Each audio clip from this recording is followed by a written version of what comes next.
चलिए इस क्लास में हम लोग आर्थिक सर्वेक्षण 2023-24 पर चर्चा करेंगे। और आर्थिक सर्वेक्षण किसका? केंद्र सरकार का केंद्रीय आर्थिक सर्वेक्षण पर चर्चा करेंगे, जो बहुत ही इम्पोर्टेंट होगा पीटी के लिए भी और समान रूप से मुख्य परीक्षा के लिए। ठीक है। और भारत की अर्थव्यवस्था के महत्वपूर्ण घटकों या भारत की अर्थव्यवस्था की स्थितियों के विश्लेषण के लिए बहुत इंपॉर्टेंट ये क्लास है। ठीक है। आर्थिक सर्वेक्षण 2023-24 इस साल हमारे वित्त मंत्री, हमारे देश के वित्त मंत्री निर्मला सीतारमण ने 2024-25 के लिए बजट प्रस्तुत किया।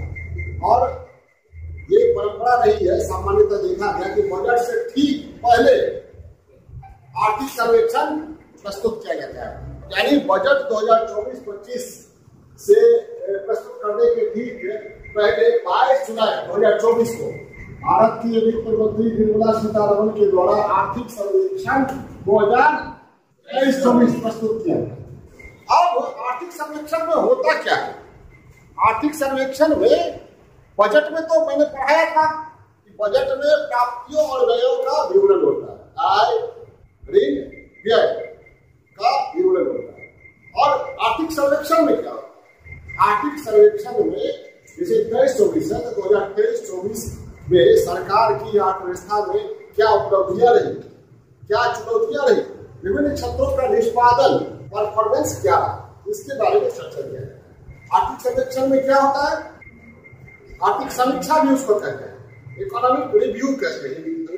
वर्ष भर की उपलब्धियां, चुनौतियां और विभिन्न क्षेत्रों का निष्पादन, या यूं कह सकते हैं विभिन्न क्षेत्रों का निष्पादन, उन क्षेत्रों में क्या उपलब्धियां रही और क्या चुनौतियां रही। इस अर्थव्यवस्था के विभिन्न क्षेत्र है, primary sector, tertiary sector, secondary sector, tertiary sector, और भी चले जाइए विस्तार से बोलिए, कृषि है, उद्योग है, सेवा है, पूंजी बाजार है, खुदरा बाजार है। ठीक है। बैलेंस ऑफ पेमेंट है, आयात निर्यात है, सब के बारे में आर्थिक सर्वेक्षण में बताया जाता है। बजट में देश के अंदर क्या रहा, अर्थव्यवस्था की स्थिति, लेन देन, और आर्थिक बैलेंस ऑफ पेमेंट में देश के बाहर। तो आर्थिक सर्वेक्षण में बैलेंस ऑफ पेमेंट के बारे में बताया जाता है कि पूरे विश्व से हमारा लेन देन कैसा रहा, इसका स्वरूप कैसा रहा, समस्या कैसी रही, दिशा कैसी रही। ठीक है। आर्थिक सर्वेक्षण समझ गए क्या होता है? अर्थव्यवस्था के विभिन्न क्षेत्रों का निष्पादन, उनकी उपलब्धियां और उनमें आई चुनौतियों के बारे में चर्चा किया। और यही चर्चा 22 जुलाई 2024 को भारत के वित्त मंत्री के द्वारा किया गया। आर्थिक सर्वेक्षण 2023-24 प्रस्तुत करते हैं।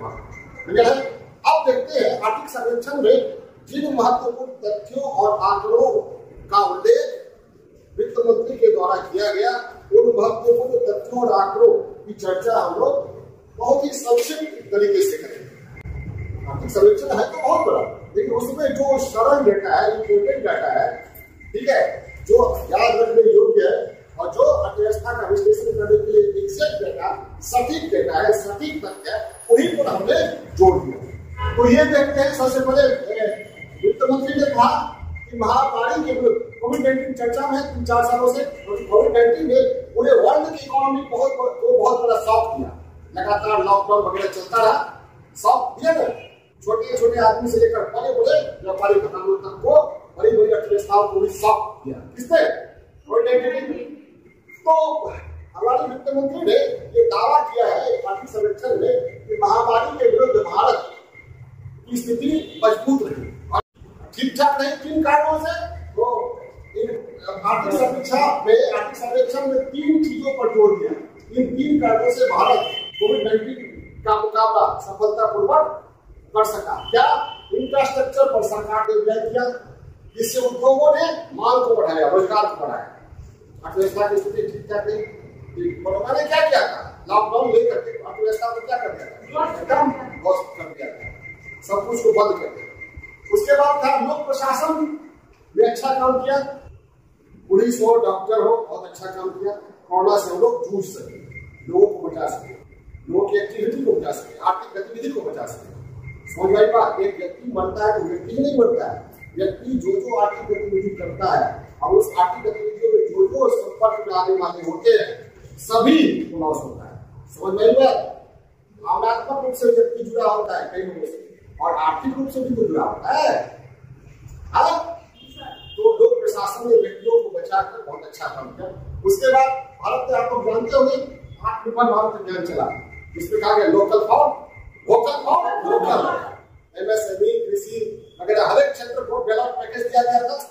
तो इन 3 कारणों से क्या हुआ, महामारी का हमने सफलतापूर्वक मुकाबला किया और भारतीय अर्थव्यवस्था रिकवरी के चरण में आया। मतलब क्या, फिर से पहले की तरह पटरी पर लौटे रहे।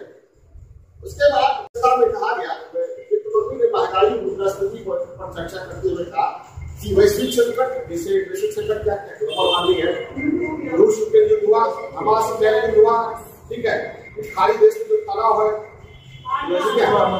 नाटो की जो ये सक्रियता है, उन सभी कारणों आपूर्ति श्रृंखला में जब युद्ध होता है तो सप्लाई चेन बाधित होता है और मानसून अनिश्चित, इन सब कारणों से क्या होता है, महंगाई बढ़ने की संभावना रहती है। तो ये मुद्रास्फीति का दबाव बना रहा, लेकिन वित्त मंत्री ने दबाव दिया कि हमने मौद्रिक उपाय के द्वारा, प्रशासनिक उपाय के द्वारा मुद्रास्फीति को संतुलित। मौद्रिक उपाय का मतलब क्या हुआ, मौद्रिक उपाय कौन करती है, आरबीआई करती है। द्वैमासिक क्या करती है, रेट्स को, bank rate, CRR, SLR, RR, triple R, OMO मतलब ओपन मार्केट ऑपरेशन वगैरह को घटाती बढ़ाती। महंगाई को कंट्रोल करना हो तो क्या करेगी, बढ़ाएगी। मंदी को कंट्रोल करना है तो क्या करेगी, घटाएगी। तो ये मौद्रिक उपाय, ठीक है। हमारे वित्त मंत्री ने दावा किया कि मौद्रिक उपाय और प्रशासनिक उपाय के द्वारा महंगाई पर नियंत्रण लाएगा। ये बहुत बड़ा मुद्दा होता है महंगाई इसी अर्थव्यवस्था, और जनता को तो इसी से मतलब होता है। हमें तो यार की जुदाई मार गई, रोटी टुकड़ा मकान बहुत बड़े बना है, उससे बहुत सारा मार गई, मारे उससे लास्ट में खाता है, बाकी कुछ बचा तो ठीक है। और बहुत सालों के बाद पिपली लाइन आमिर खान का, उसमें क्या है, सैया तो कितनों कमात है महंगाई लाइन,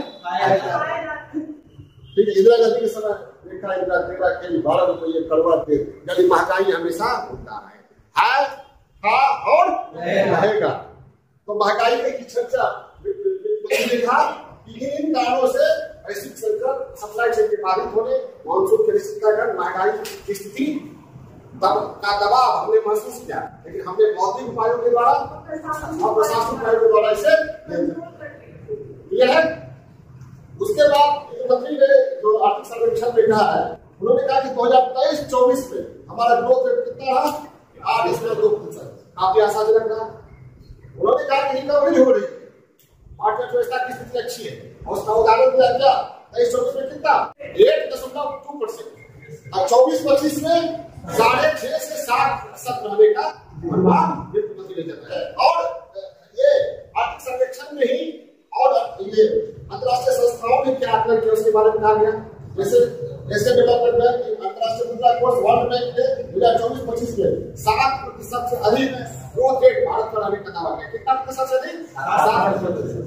आरबीआई ने भी कहा है, हमारा आरबीआई जो है, रिजर्व बैंक ऑफ इंडिया, जब भी मौद्रिक नीति जारी करती है उसमें बताती है ग्रोथ रेट कितना है, उसने भी कहा है कितना, 7%। आर्थिक सर्वेक्षण में क्या कहा है, 24-25 में कितना, 6.5 से 7, 23-24 में कितना रहा, 1%। तो कितना परसेंट का ग्रोथ रेट जो है विश्व की बहुत कम अर्थव्यवस्थाओं में, ग्रोथ रेट के मामले में हमारी स्थिति ठीक ठाक है। ये कौन कह रही है, और इन्होंने कहा है कि 2019-20 के मुकाबले कोरोना से पहले क्या था, 19-20 था ना, 20 में कोरोना आया, उससे हम लोग मुकाबला करते हैं। तो 19-20 के मुकाबले 23-24 में जीडीपी में कितनी वृद्धि हुई है, 20%। एक महत्वपूर्ण आंकड़ा है। 2019-20 के मुकाबले 2023-24 में जीडीपी में कितनी वृद्धि हुई, 20%। आर्थिक सर्वेक्षण में ये कहा है। उसके बाद आर्थिक सर्वेक्षण में अर्थव्यवस्था में सकल मूल्य वर्धन, ग्रॉस वैल्यू एडिशन में कृषि क्षेत्र, उद्योग क्षेत्र और सेवा क्षेत्र की कितनी भागीदारी रही, एक महत्वपूर्ण डेटा है, इसकी चर्चा आर्थिक सर्वेक्षण में की गई है। तो GVA मतलब ग्रॉस वैल्यू एडिशन में कृषि क्षेत्र की कितनी भागीदारी, 17.7%। उद्योग क्षेत्र की कितनी भागीदारी, 27.6%। सेवा क्षेत्र की कितनी भागीदारी, 56.7%। अर्थव्यवस्था में विभिन्न क्षेत्रों का योगदान में सबसे ज्यादा योगदान अवरोही क्रम में सजाए तो किसका? सेवा, फिर उद्योग और फिर कृषि। आरोही क्रम में सजाए तो उद्योग, सेवा। वो अर्थव्यवस्था में विभिन्न क्षेत्रों का योगदान, चाहे तो असेंबली गवर्नमेंट से विरोध दे देगा, ये क्वेश्चन में देगा कौन सही है, फटाक से बना लीजिएगा। क्लियर है? अब इसमें एक बात बताते हैं कि सबसे ज्यादा लोग किस कार्य में लगे हुए, ये स्थिति ठीक है। आगे चलिए, अर्थव्यवस्था में इसकी भी चर्चा की गई है। पर कैपिटा इनकम 1991 में उदारीकरण शुरू हुआ, 91 प्रति व्यक्ति आय जितनी थी अब उसकी 35 गुनी हो चुकी है। कितनी हो चुकी है? उदारीकरण का लाभ वाले चक्कर में ले सकते हैं, क्वेश्चन में पूछा जा सकता है आर्थिक सर्वेक्षण के अनुसार 1991 के मुकाबले प्रति व्यक्ति आय में कितनी गुनी वृद्धि हुई है? 30 गुनी, 35 गुनी, 25 गुनी, 20 गुनी, कितनी हुई है? 35 गुनी। अब देखिए आर्थिक सर्वेक्षण 2023-24 के मुताबिक 2023-22-23 में पर कैपिटा इनकम कितना रहा? 1 लाख, 2 लाख, 3 लाख, 4 लाख, कितना रहा? 2 लाख। ठीक है। और पर कैपिटा इनकम के मामले में 2014-2047 तक 14.9 लाख, ये देखिए 11.9 लाख, 12.9 लाख, 13.9 लाख, 14.9 लाख, कौन हो गया? 14.9 लाख। यानी 2047 तक प्रति व्यक्ति आय को बढ़ाकर कितने करने का लक्ष्य रखा गया है? 14.9 लाख। 22-23 में कितना रहा प्रति व्यक्ति आय? 2 लाख। क्लियर है? और प्रति व्यक्ति आय में 1991 के मुकाबले कितनी वृद्धि हुई है? 35। क्लियर हुआ? ठीक है। आगे चलिए, और आर्थिक सर्वेक्षण में 2023 आर्थिक सर्वेक्षण 2023-24 में वित्त मंत्री ने ये इन बातों पर जोर दिया है कि 2047 तक हम किस तरह विकसित राष्ट्र बने, जो हमारे प्रधानमंत्री का भी सपना है कि 2047 तक भारत को विकसित राष्ट्र बने। चर्चा करें। अब चले मौद्रिक एवं वित्तीय प्रबंधन में क्या महत्वपूर्ण बातें कही गई है? मौद्रिक एवं वित्तीय प्रबंधन में क्या महत्वपूर्ण बातें कही गई है? तो पहला, बैंकों के बारे में कहा गया कि बैंकों का एनपीए कई वर्षों में सबसे नीचे, यानी बैंकिंग सेक्टर की स्थिति ठीक ठाक है। बैंकिंग सेक्टर की स्थिति क्या है? ठीक ठाक हो रही है। शेयर बाजार का शानदार प्रदर्शन है और सभी के लिए बीमा 2047 तक जिसे लक्ष्य रखा है, इंश्योरेंस फॉर ऑल, कब तक? 2027 तक, 37 तक, 47 तक, 19 मई 2023 को 2000 के नोटों की वापसी की घोषणा की गई थी और उस समय 3.56 लाख करोड़ का 2000 का नोट चलन में था ना। जब घोषणा की गई तो 28 जून 2024 यानी एक साल में कितना चलन में रह गया? 7,581 करोड़, यानी 97.87% नोटों की वापसी हो गई। उसके बाद ये भी कहा गया बैंकिंग सेक्टर से जुड़ा हुआ था, कृषि क्षेत्र में बैंक प्रदत्त ऋण 2020-21 में 103 लाख करोड़ था, जो 2023-24 में कितना हो गया? 20.7 लाख। कृषि क्षेत्र में सरकारी ऋण का प्रवाह बढ़ रहा है। किसान क्रेडिट कार्ड खाता कितने हैं? 7.4। ये भी कहा गया आर्थिक सर्वेक्षण में। बैंकों के एनपीए पर भी चर्चा की है, पर उसको क्या कहा गया? बैंकों का एनपीए कई वर्ष को नीचे आया। ठीक है, उसका एक डेटा ये है, बैंकों का एनपीए 2018-19 में कुल ऋण में 11.2% और 2024 में कितना हो गया? 2.8। यानी 18-19 में कुल ऋण में बैंकों के कुल ऋण में बैंकों का एनपीए कितना था? 11.2%, जो घट करके 2024 में कितना हो गया? 2.8। यानी एनपीए निचले स्तर पर, बैंक की स्थिति ठीक था। अब ये मौद्रिक वित्तीय प्रबंधन की बात कर रहे हैं। मुद्रा बाजार और पूंजी बाजार, इसी में शेयर बाजार आता है। शेयर बाजार की स्थिति भी कहा ठीक था। उसका एक सूचक ये है डेटा कि 2023-24 में निश्चित प्रॉफिट ऑफर्स की संख्या में 66% की वृद्धि हुई है। कितना? और इन आईपीओ के जरिए पूंजी वाहन में 24% की वृद्धि हुई है। यानी शेयर बाजार की स्थिति भी कुल मिलाकर ठीक ठाक है। यानी मुद्रा बाजार, वित्तीय पूंजी बाजार, ठीक है, स्थिति क्या है? ठीक ठाक। यह तीनों सेक्टर के बारे में हम लोग चर्चा कर लिए, महंगाई के बारे में चर्चा कर लिए, महामारी के विरुद्ध भारत क्यों उभर सका इसकी चर्चा कर लिए। ठीक है, अंतरराष्ट्रीय संस्थाओं ने क्या कहा हमारे ग्रोथ रेट के बारे में, इस पर चर्चा कर लिए। क्लियर है? अब बाह्य क्षेत्र किसी देश का शेष विश्व के साथ सभी प्रकार का लेन देन क्या कहलाता है? Balance of payment. इसका दो भाग होता है, चालू खाता और पूंजी खाता। चालू खाता को भी दो भागों में बांटा जाता है, दृश्य खाता और अदृश्य खाता। ठीक है, दृश्य खाता को व्यापार खाता भी कहते हैं। तो चालू खाता घाटा, पूंजी खाता घाटा। घाटा कब होगा? जब निर्यात कम का हो और आयात ज्यादा। निर्यात मान लीजिए तो 10,000 करोड़ का और आयात किए 20,000 करोड़, 25,000 करोड़ का। घाटा हुआ 15,000 करोड़ का हुआ ना, ये हो गया व्यापार घाटा। किसी देश का शेष विश्व के साथ सभी प्रकार का लेन देन बैलेंस ऑफ पेमेंट है। उसमें दो भाग है, चालू खाता, पूंजी खाता। चालू खाता में व्यापार वस्तुओं का और सेवाओं का। दृश्य और दृश्य अदृश्य क्यों कहा जाता है? दृश्य खाता इसलिए कहा जाता है क्योंकि इसमें वस्तुएं होती है और पोर्ट पर इसका रिकॉर्ड होता है। अदृश्य खाता इसलिए कहा जाता है क्योंकि इसमें सेवा और एक पक्षीय हस्तांतरण होता है, इसका पोर्ट पर रिकॉर्ड नहीं होता है। ठीक है, ये चालू खाता ना।